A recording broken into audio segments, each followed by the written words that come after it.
On the blend this morning, we have back with us Ken Wissner, who is the owner of AirServe. Ken, welcome back. Thank you. Thanks for having me. I'm guessing it's been a pretty busy summer, making sure everything's as it should be. We're looking for things to do. I doubt that. Let's talk about total system cleaning and why it's so important. Well, the standard typically is what you'll hear is a term called duct cleaning. And the duct is part of a heating and cooling system. And anything that's inside the duct, it's pretty safe to say, is circulated throughout the whole system. Okay. I guess bluntly, I would tell most people that if you're only going to clean the duct, save your money, because it's probably only going to really address one issue. Right.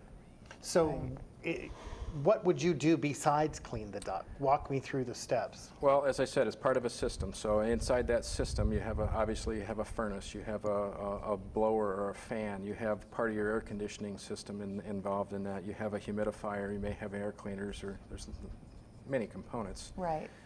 And again, as I said before, is if there's something in the duct, it's probably circulated throughout the system. Right. And some of the other components within the system are actually more critical than the ductwork. And if you're going to not address that, you're kind of, I guess in a way, sweeping the dirt under the rug. Right. That makes a lot of sense. And I imagine, too, that you are qualified and trained and all those things. You find different problems based on where you are in the system. We find a lot of problems, and you know, that aren't necessarily related to duct or system cleaning. And, Right. and if you don't find those issues, even if it were for a minute, if something happened a week, you know, coincidentally after we left, you're probably going to think we caused it. When if you don't look for it, you're not going to find it. Right. Ken, are there signs that would tell us maybe it's time to call you? Yes, and that's a very broad range, because there are many different things that can cause it. But depending on who you talk to, what you read or whatnot, it doesn't need to be done every year by any chance. Okay. Okay.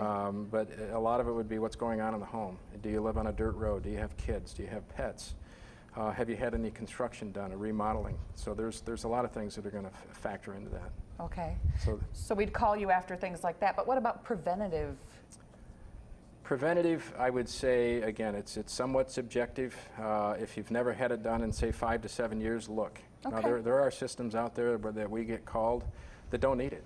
Right. And if it doesn't need it, why would we do it? Yep. That's why I respect you. Yeah, Yeah. interesting too. I didn't think about the whole system on you know, Right, we in learned a lot entirety. today. Yeah. All right, Ken, thanks so much. We've got your information on the screen there. Give them a call at 565-0085. And thanks to AirServe for joining us today.